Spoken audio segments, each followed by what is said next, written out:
wajibu wa uwakili. Fungu letu la kukariri linatoka kitabu cha Wathesalonike wa kwanza 4:7, nayo Biblia inasema, maana Mungu hakututia uchafu bali tuwe katika utakaso. Wapendwa, kwa sababu ya kina na upana wa uwakili, ni rahisi kupotea katika maana ya jumla, kukwamishwa na mawazo ya pembeni na kuzidiwa na uovu na ukubwa wake. Uwakili, mpendwa, ni sahili na bado ni changamani. Una sehemu ama tabia nyingi, na hivyo ni rahisi kueleweka vibaya. Hata hivyo, mpendwa, si Mkristo wala kanisa linaweza kuwapo au kutenda pasipo uwakili. Kwa hivyo kuwa Mkristo ni kuwa wakili mwema pia. Mpendwa, ningependa kunukuu kitabu ambacho kinaitwa toleo la Stewardship in its larger aspects by Mountain View, California, Pacific Press Publishing Association, 1929, page 5. Nayo inasema, it is not a theory nor a philosophy, but a working program. It is in verity the Christian law of living. Inasema, it is necessary to an adequate understanding of life and essential to a true vital religious experience. Kwa hivyo, it is not simply a matter of mental assent, but it is an act of the will and a definite, decisive transaction touching the whole perimeter of life. Kwa hivyo, mpendwa, ni zipi baadhi ya kanuni za msingi za kile kinachomaanishwa na kuwa Mkristo? Kwa hivyo juma hili tutaangalia zaidi katika dhima ambazo wakili anazitenda katika maisha ya Ukristo. Tutafanya hivyo hata hivyo kupitia kwa mfanano au ulinganifu wa kupendeza, gurudumu la gari la zamani la vita. Kwa hivyo, hebu nikupeleke katika sehemu ya kwanza. Kumbuka mada ni wajibu wa uwakili, the role of stewardship. Lakini jambo la kwanza tunazungumzia leo ni Kristo na kiini. Christ as the center. Kwa hivyo, Kristo kama kiini. Kristo, mpendwa, ndiye mhusika mkuu katika Biblia yote. Ukisoma Yohana 5:39, na tunahitajika kujiona sisi wenyewe katika uhusiano pamoja naye. Alilipa deni la dhambi na yeye ni fidia ya wengi. Kwa hivyo Yesu anayo mamlaka yote mbinguni na hata hapa duniani, na vitu vyote viko mikononi mwake. Jina lake liko juu zaidi ya majina yote, na siku moja kila goti litapigwa kwake. Yesu ni kiini hai cha kila kitu. Hilo ndilo jambo ambalo tunaanzia. Christ as the center. Ukisoma, mpendwa, Evangelism page 186 inakuambia Jesus is the living center of everything. Kwa hivyo Kristo ndiye moyo wa uwakili wetu na asili ya nguvu yetu. Kwa sababu yake hapa tunaonesha maisha yafaayo kuishi, tukidhihirisha kwa wote kuwa yeye ndiye lengo kuu la maisha yetu. Paulo yawezekana alipata majaribio mengi, mpendwa, lakini haijalishi ni wapi alikuwa au kipi kilimtokea, alikuwa na kipaumbele kimoja tu cha kuishi. Wafilipi 1:21 anasema katika maandiko, kwa maana kwangu mimi kuishi ni Kristo na kufa ni faida. Kwa hivyo, mpendwa, hakuna uwakili wa kweli bila Kristo kwa kiini chetu. Kusoma Wagalatia 2:20 katika lugha ya Kiingereza inakuambia, I have been crucified with Christ. It is no longer I who live, but Christ lives in me, and the life which I now live in the flesh, I live by faith in the Son of God, who loved me and gave himself for me. Kwa hivyo, mpendwa, yeye ndiye kiini cha tumaini lenye baraka. Naye amekuwapo kabla ya vitu vyote, na vitu vyote ushikamana katika yeye. Kwa hivyo, sawa kama vile Excel ilivyo kiini cha gurudumu, labda ni yazungumze haya katika lugha ya Kiingereza ili niweze nitatafsiri baadaye. nasema just as the axle is the center of the wheel. Axle is the center of the wheel and thus carries the weight of the wagon. Christ is the center of the steward's life. Kwa hivyo kama Excel ilivyo kiini cha gurudumu na hivyo mpendwa upepa uzito wa behewa lote, Kristo ni kiini cha maisha ya wakili. Sawa kama vile mpendwa Excel ngumu inavyotoa udhabiti na kufanya gurudumu kuzunguka, Yesu pia yeye ndiye kiini imara cha kudumu kwa ajili ya maisha yetu kikristo. Kwa hivyo mpendwa, mvuto wake ni lazima uguse kila kitu tunachokiwaza au tunachokitenda. Vipengele vyote vya uwakili uzunguka na kupata kiini chao katika Kristo. Ningependa niseme kuwa maana pasipo mimi, Yohana 15:5, Yesu anasema pasipo mimi ninyi hamwezi kufanya neno lolote. Kwa hivyo mpendwa, kiini cha wakili si ombwe lililo wazi, bali ni ukweli wa Kristo aliye hai ambaye anatenda ndani yetu katika kutengeneza tabia yetu kwa sasa na kwa ajili ya umilele. Lakini nina swali kwako. It is one thing to say that Jesus is the core of our life. Ni jambo moja kusema kuwa Yesu ni kiini cha maisha yetu. Lakini ni jambo lingine kuishi kana kwamba yeye ndiye. Kwa hivyo unawezaje kuwa na hakika kuwa Yesu kwa kweli anaishi ndani yako kama anavyoahidi atafanya iwapo utamkaribisha ndani? Jambo la pili, sanctuary doctrine. Kuna maandiko ambayo yanazungumzwa kuhusu the sanctuary. Kwa hivyo fundisho la patakatifu. One doesn't actually think of the sanctuary in the context of stewardship. Yet the link is there because the sanctuary is so crucial to our belief system and stewardship is part of that system. Kwa hivyo mpendwa, mtu kwa kawaida hafikiri kuhusu patakatifu katika muktadha wa uwakili.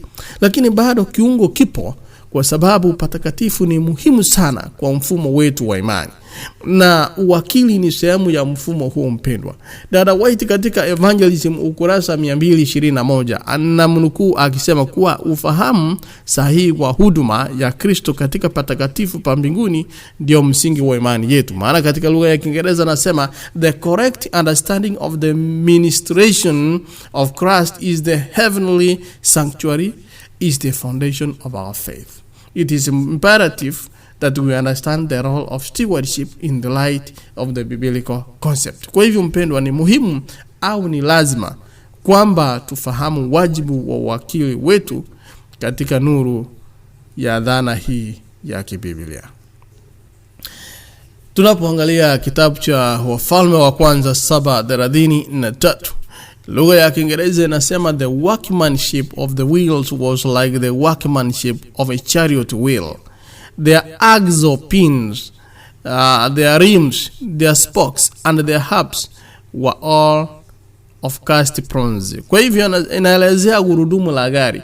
Na tunaeleza kwa mfano fundisho la patakatifu kama kitofu cha gurudumu hebu. Mpendwa, hebu uunganisha na egzeri na hutoa dhabiti zaidi ya gurudumu inapozunguka. Kwa hivyo baada ya kupata uzoefu wa kifo na ufufuo wa ushindi, Kristo kupitia kifo chake ndio msingi wa kazi yake patakatifu katika patakatifu. Na hutoa udhabiti kwa ajili ya imani yetu. Ni kutoka katika patakatifu mpendwa ambapo anahudumu kwa niaba yetu sisi hapa chini. Ukiangalia Waebrania 8:1-2 na kudhihirishia maneno haya. Kwa hivyo mpendwa, fundisho la patakatifu usaidia kudhihirisha ukweli mkuu wa wokovu na ukombozi ambao uko katika kiini cha theolojia yote ya Kikristo. Katika patakatifu tunaona sio tu kifo cha Kristo kwa ajili yetu, bali pia huduma yake katika patakatifu pa mbinguni. Tunaweza pia kuona katika mahali patakatifu muna umuhimu wa sheria ya Mungu na ukweli juu ya hukumu ya mwisho. Kilicho cha kiini kwa vyote ni ahadi ya ukombozi uliotolewa kwetu na damu iliyomwagika ya Yesu. Kwa hivyo mpenda, wajibu Wajibu wa uwakili huakisi maisha ambayo yametia nanga katika ukweli mkuu wa wokovu, kama unavyodhihirishwa katika fundisho la patakatifu. Kadri tunavyofahamu kwa kina kile ambacho Kristo amekitenda kwa ajili yetu na kile anachokitenda ndani yetu kwa sasa, ndivyo tunavyokuja karibu zaidi kwa Kristo, huduma yake, utume wake, fundisho lake na nia yake kwa ajili ya wale wanaoishi kulingana na kanuni za uwakili katika maisha yao. Mpendwa, soma Waebrania 4 mstari wa 14 hadi 16. Biblia katika lugha ya Kiingereza inasema, na nitasoma: Our compassionate high priest, seeing then that we have a great high priest who has passed through the heavens, Jesus the Son of God, let us hold fast our confession, for we do not have a high priest who cannot sympathize with our weakness, but was in all points tempted as we are, yet without sin. Let us therefore come boldly to the throne of grace, that we may obtain mercy and find grace to help in time of need. Wapendwa, ninayoendelea kuyasoma hapa moja kwa moja ni swala ambalo nakuletea ni kitu gani kinapatikana pale kwa ajili yetu katika mapambano yetu sisi na dhambi. Ni nafsi na ubinafsi. Tunapataje nguvu na tumaini kutokana na kile tulichoahidiwa pale? What is found there for us in our own struggle with sin, self and selfishness? What is there? How do we draw strength and hope from what is promised us there? Jambo la tatu, Christ-centered doctrinal beliefs. Najua hapa awali tumezungumzia Christ as the center, Yesu kama kiini, the sanctuary doctrine, mafundisho juu ya hekalu, na nimezungumzia vile vile sasa Christ-centered doctrinal beliefs. Christ-centered, mafundisho ya imani yaliyojengwa katika Kristo. Patakatifu mpendwa, ni kiini kwa sababu ndipo ambapo ukweli mkuu wa wokovu umedhihirishwa kwa nguvu sana, ambapo maana ya msalaba imefunuliwa. Na mafundisho yetu yote kwa jinsi moja au nyingine ni lazima yaunganishwe na ahadi ya Injili na wokovu. Kama vile njiti za gurudumu, mafundisho mengine yanachomoza kutoka katika ukweli mkuu wa wokovu wa imani katika Yesu. Mpendwa, wapendwa, like the spokes of the wheel, our doctrines come out from the great truth of salvation by faith in Jesus. Wapendwa, our doctrinal beliefs influence who we are and in what direction we are going. Nataka kusoma Bible Commentary Volume 5 page 1137 inasema, the sacrifice of Christ as an atonement for sin is the great truth around which all other truths cluster. Those who study the Redeemer's wonderful sacrifice grow in grace and knowledge. Kwa hivyo mpendwa, hapa Yesu nakumbuka katika Yohana 14 mstari wa 6 anasema yeye ni kweli. Na 17 anasema kuwa sanctify them by your truth. Anasema neno lako ni kweli. Yesu anamaanisha nini na maneno haya? Mafundisho yetu mpendwa ya imani hugusa kile ambacho tunakuwa na upande tunaoelekea. Mafundisho sio dhania mpendwa, ama wazo la kufikiria, wazo tu la kitheolojia. Ni mafundisho yote ya kweli yamekitwa katika Kristo mpendwa, na yote kwa namna tofauti ni lazima yawe na matokeo katika jinsi tunavyoishi. Kwa kweli, mtu angeweza kusema kihalali kwa utambulisho wetu kama Waadventista wa Sabato umewekwa imara zaidi katika mafundisho yetu makuu kuliko juu ya kingine chochote. Mafundisho haya mpendwa, basi ambapo tunayapata kutoka katika Biblia, ndiyo yanayotufanya kuwa kile tulicho kama Waadventista wa Sabato. Wajibu wa uwakili ni kuishi kulingana na ukweli wa mafundisho kama yalivyo katika Yesu, na kutenda hivyo kwa jinsi ambavyo inaleta matokeo chanya kuhusu ubora wa maisha yetu.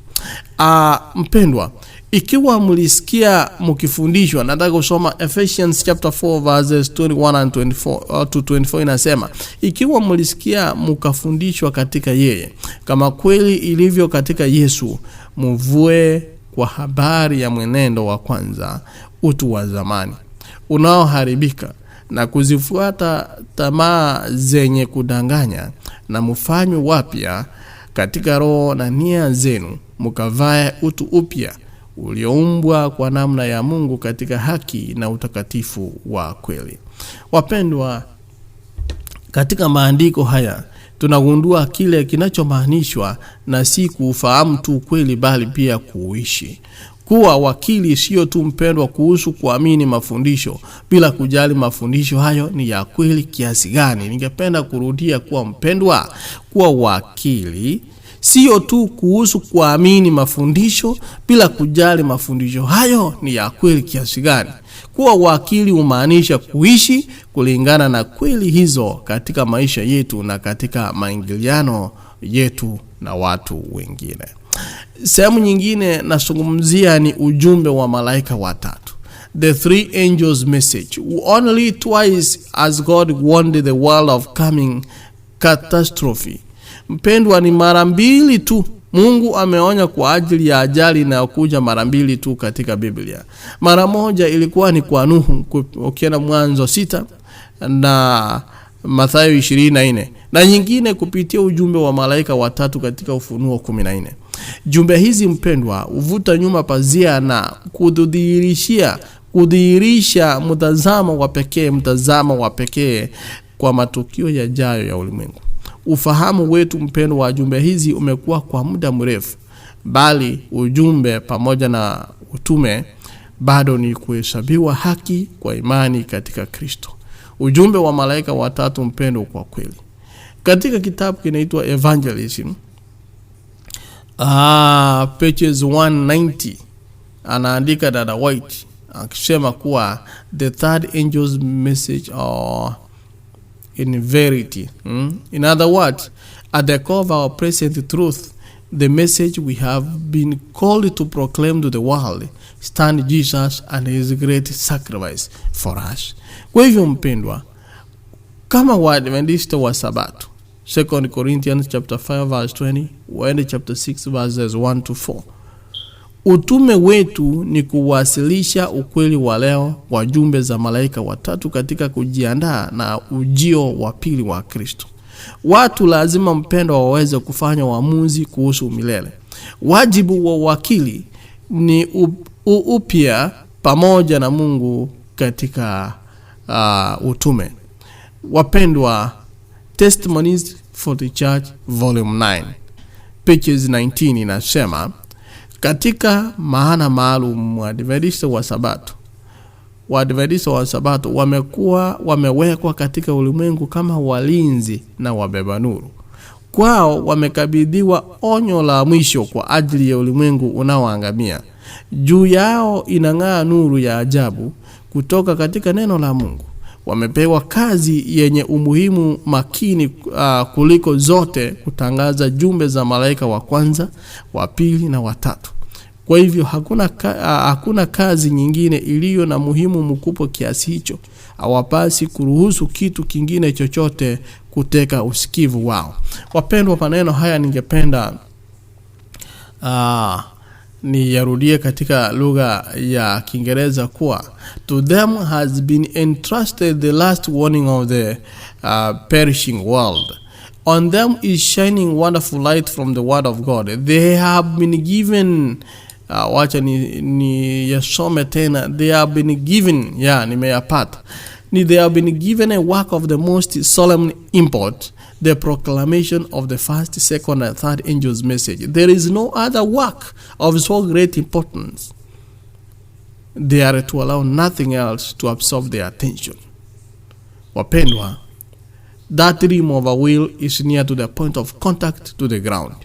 Huo mzingo wa gurudumu uko karibu na sehemu inayogusana na ardhi na uwakilisha utume wa ujumbe wa malaika watatu.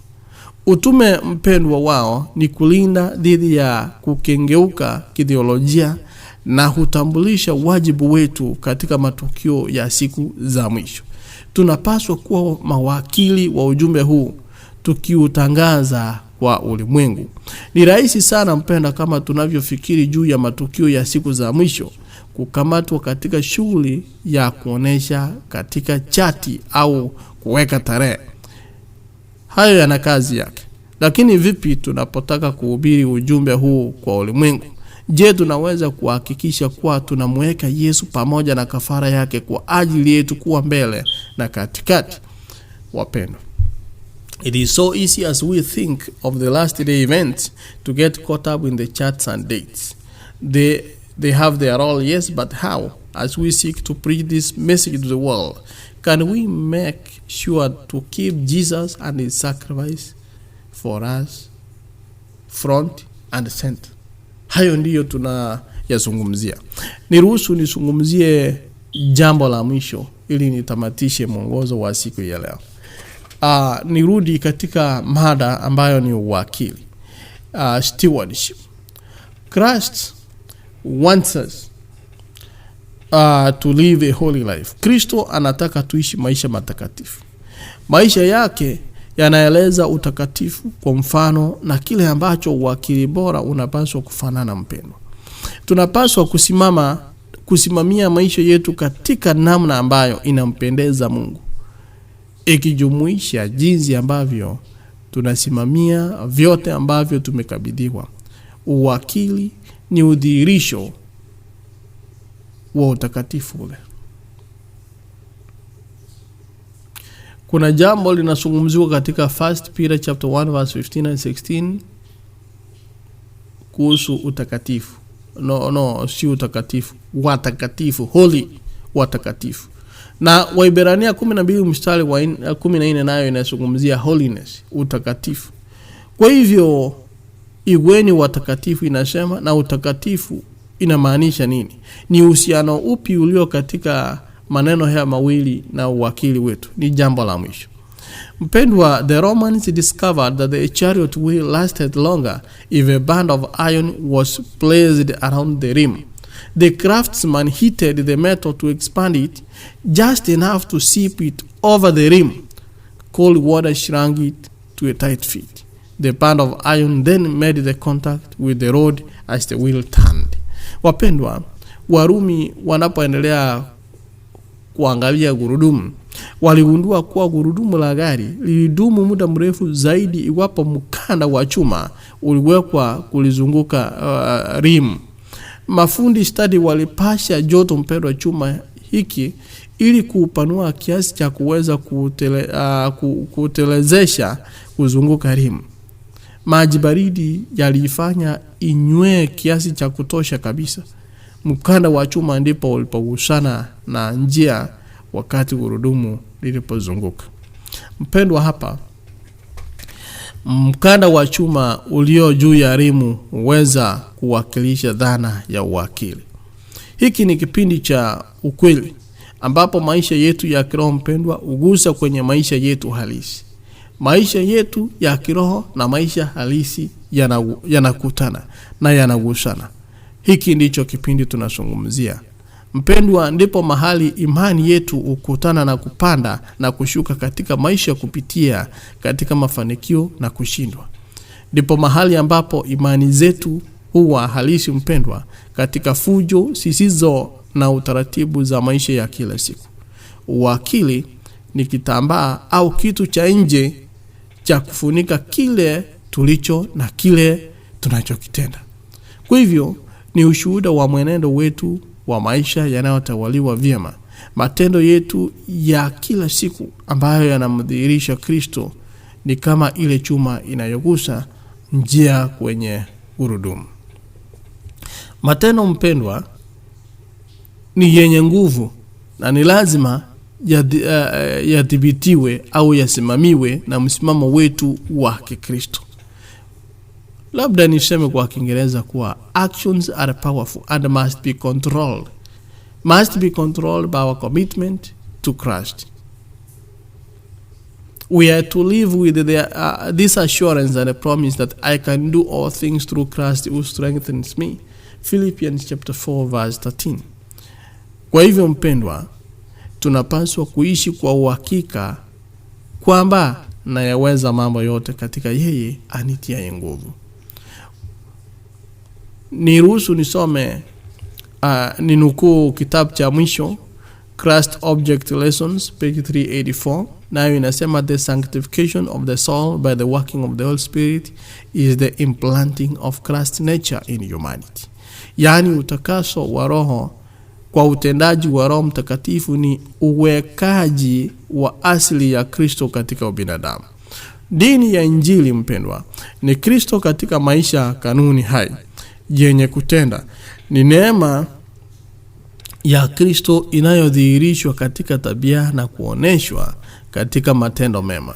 Kanuni za Injili haziwezi kutenganishwa kutoka katika sehemu yoyote ya maisha ya busara. Kila mstari wa uzoefu mpendwa na kazi ya Kristo ni lazima uwe ni uwakilishaji wa maisha ya Kristo. Maneno hayo hujayapata vema. Kwa it is the grace of Christ revealed in character and wrought out in good works. The principle of the gospel cannot be disconnected from any department of practical life. Ningependa kurudia tena that the principles of the gospel cannot be disconnected from any department of practical life. Every line of Christian experience and labor is to be a representation of the life of Christ. Wapendwa, ninapotamatisha, angalia maisha yako ya kila siku, kuishi kwako kwa kila siku, kuhusu kile kinachofunua juu ya uhalisia wa Kristo ndani yako, atendaye kazi ndani yako, kukufanya kuwa kiumbe kipya. Ni maamuzi gani ya makusudi unapaswa kuyafanya ili upate kuona utakatifu wake ukidhihirishwa ndani yetu, ndani yako? What about it reveals the reality about you? Is Christ working in you? Is Christ making you a new being? What conscious choices do you need to make in order to see his holiness?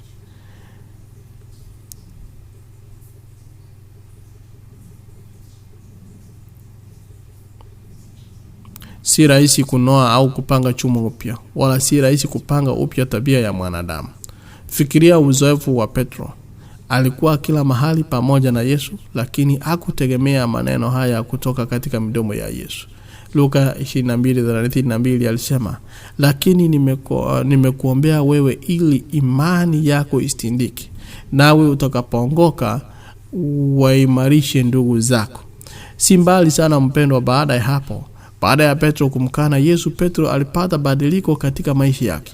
Lakini ni mara tu baada ya uzoefu mchungu sana na mgumu. Kwa namna fulani, uwakili wake ulipangwa upya. Petro aliongolewa upya na maisha yake yalikuwa yanakwenda kuelekea katika mwelekeo mpya. Lakini ni mara tu baada ya kupondwa sasa, kupondwa hasa. Kwa hivyo mpendwa,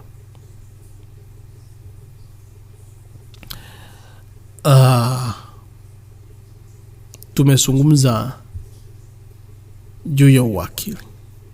Naamini kuwa maneno haya yamekuwa ya muhimu kwangu, yamekuwa ya muhimu kwako, na tumeona sisi tunavyowajibika kama mawakili, na tukaona kuwa hata kama tunawajibika, tumeona kuwa lazima Kristo awe ni kiini chetu. Na tuzungumzie fundisho la patakatifu liwe ndilo jambo ambalo ni la muhimu kabisa katika maisha yetu. Na mafundisho ya imani yaliyojengwa katika Kristo, tumezungumzia ujumbe wa malaika watatu na tukatamatisha katika uwakili. Wapendwa, it is high time that we accept Christ to come into our life and take the lead, kwa sababu pale tu anapotuongoza, atakapotuongoza, ndivyo maisha yetu yatakavyobadilika. Mungu na Baba yetu, Tunakuomba na kukushukuru kwa wema na fadhili zako. Asante kwa neno ambalo umetupa asubuhi, mchana ama jioni ya leo. Jina lako litukuzwe sasa na hata milele. Tuandae kwa ajili ya ufalme wako, tubadilishe kutoka ndani kuja. Tumekualika katika roho zetu ili uishi ndani yetu, na tutakapoonekana tukudhihirishe. Tusamehe dhambi na utuandae kwa ajili ya ufalme wako. Katika jina la Yesu tumeomba. Amen. Amen. Asante sana. Hadi hapo juma lingine, juma lijalo, Mungu